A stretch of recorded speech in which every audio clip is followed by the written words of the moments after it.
আসসালামু আলাইকুম প্রিয় শিক্ষার্থীবৃন্দ, আশা করি সবাই ভালো আছেন এবং সুস্থ আছেন। আপনাদের সবাইকে অনেক অনেক শুভেচ্ছা ও অভিনন্দন জানাচ্ছি আমাদের আজকের এই সিসিআর মডেল কলেজ অনলাইন ক্লাসে। প্রিয় শিক্ষার্থীবৃন্দ, আমরা আজকে আমাদের আইসিটি বিষয়ের পঞ্চম অধ্যায়ের সপ্তম ক্লাসটি শুরু করতে যাচ্ছি। আজকের ক্লাসে আমরা যে বিষয়টি নিয়ে আলোচনা করব সেটি হচ্ছে বৃত্তের ক্ষেত্রফল নির্ণয়, অর্থাৎ বৃত্তের ক্ষেত্রফল নির্ণয়ের অ্যালগরিদম, ফ্লোচার্ট এবং সি প্রোগ্রাম আজকে আমরা দেখব। তো বৃত্তের ক্ষেত্রফল নির্ণয়ের জন্য যে সূত্রটি রয়েছে সেটি হচ্ছে area equal to pi r square. এই সূত্রটি ব্যবহার করে আমরা বৃত্তের ক্ষেত্রফল নির্ণয় করে থাকি, কিন্তু আমরা যখন অ্যালগরিদম, ফ্লোচার্ট এবং সি প্রোগ্রাম তৈরি করব বৃত্তের ক্ষেত্রফল নির্ণয়ের, সেই ক্ষেত্রে আমরা এই সূত্রটি ব্যবহার করব। তো এক্ষেত্রে পাইয়ের মানটি আমরা একটু দেখে নিতে পারি। পাইয়ের মান হচ্ছে 3.1416। এই পাইয়ের মানটা প্রোগ্রামে কয়েকভাবে ব্যবহার করা যায়, কিন্তু আমরা সবচেয়ে যে সহজ পদ্ধতি সেটি ব্যবহার করব। সেটি হচ্ছে যে পাইয়ের যে মান রয়েছে 3.1416, এই মানটি আমরা সরাসরি ব্যবহার করব। এখানে বৃত্তের ক্ষেত্রফল নির্ণয়ের যে সূত্রটি area equal to pi r square, এর সি প্রোগ্রামের যে এক্সপ্রেশনটি সেটি কি হবে সেটা যদি আমরা দেখি, তাহলে আমাদের লিখতে হবে এরিয়া ইকুয়াল টু পাইয়ের যে মানটি আমরা দেখলাম সেই মানটি বসাবো, তারপর ইন্টু আর, অর্থাৎ এই এক্সপ্রেশনটি ব্যবহার করে আমরা সি প্রোগ্রামের মাধ্যমে বৃত্তের ক্ষেত্রফল নির্ণয় করতে পারবো। তো এখন আমরা ধাপে ধাপে দেখব এই বৃত্তের ক্ষেত্রফল নির্ণয়ের অ্যালগরিদম, ফ্লোচার্ট এবং সি প্রোগ্রামটি। প্রথমে আমরা দেখব অ্যালগরিদমে আমরা জানি যে কোনো একটি প্রোগ্রাম শুরু করতে হলে প্রথমে, অর্থাৎ স্টেপ 1-এ আমাদেরকে স্টার্ট করতে হবে। দ্বিতীয় স্টেপ হচ্ছে ইনপুট। যেহেতু আমরা বৃত্তের ক্ষেত্রফল নির্ণয় করব আর এই ক্ষেত্রফল নির্ণয়ের সূত্রটি আমরা জানি পাই আর স্কোয়ার, সেজন্য আমাদের শুধু আর এর মানটা ইনপুট নিতে হবে। অর্থাৎ আমরা যদি রেডিয়াসের মানটা জানি তাহলে আমরা বৃত্তের ক্ষেত্রফল নির্ণয় করতে পারবো।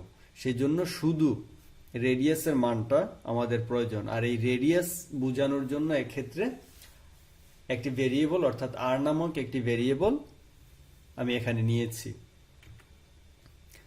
স্টেপ 3-তে যেটা করতে হবে সেটা হচ্ছে যে আমাদের সূত্রটি প্রয়োগ করতে হবে, অর্থাৎ এরিয়া নির্ণয়ের জন্য যে সূত্রটি আমরা দেখেছিলাম সেটি হচ্ছে এরিয়া ইকুয়াল টু 3.1416 ইন্টু আর।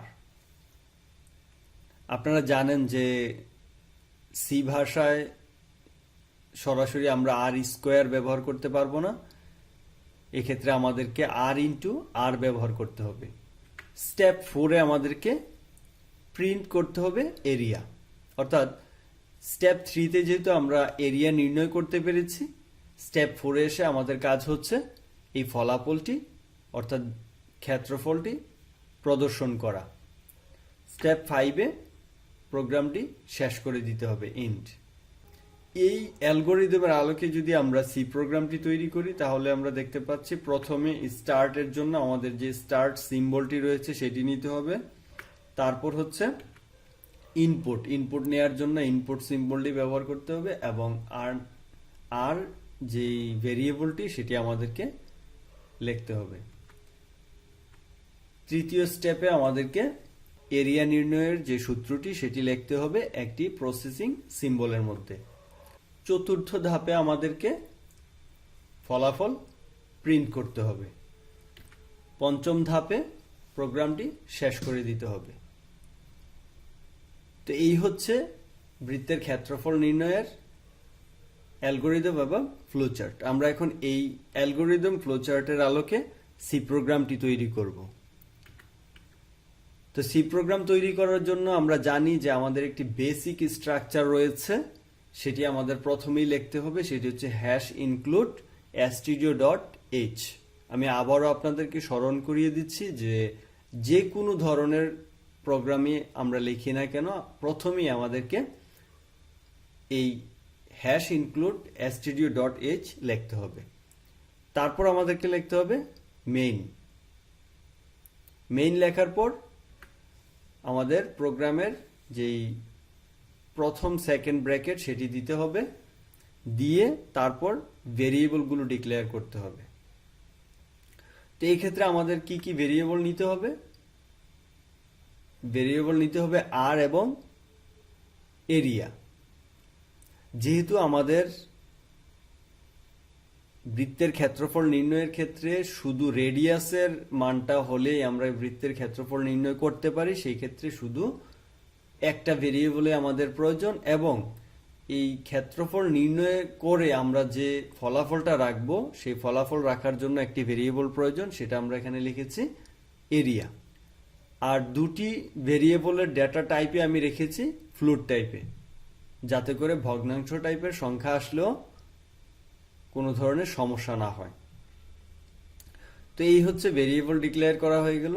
ভেরিয়েবল ডিক্লেয়ার করার পরে আমাদের কাজ হচ্ছে প্রিন্টএফ ব্যবহার করা। প্রিন্টএফ ব্যবহার করে আমাদেরকে লিখতে হবে enter the value of radius. আর এর যে মানটা আমাদের প্রয়োজন সেই মানটার জন্য এই প্রিন্টএফটি ইউজ করা হয়েছে। তো যখন ইউজার এই আর এর মানটা দেবে সেটা আমাদেরকে ইনপুট নিতে হবে। তো ইনপুট নেওয়ার জন্য আমাদেরকে ব্যবহার করতে হবে স্ক্যানএফ। স্ক্যানএফ দিয়ে আমি ডাবল কোটেশনের মধ্যে %f দিয়েছি। আপনারা জানেন যে ফ্লোট টাইপের যেহেতু ডেটা, এখানে যেহেতু আর ভেরিয়েবল রয়েছে, আর এই আর ভেরিয়েবলের ডেটা টাইপ হচ্ছে ফ্লোট, সেই জন্য আমাদেরকে এখানে %f ব্যবহার করতে হবে। কারণ এই ফ্লোট ডেটা টাইপের ফরম্যাট স্পেসিফায়ার হচ্ছে %f। তারপর এম্পারসেন্ট অর্থাৎ মেমোরি লোকেশন দিয়ে আমাদেরকে বলে দিতে হবে এই মানটি কোথায় স্টোর হবে।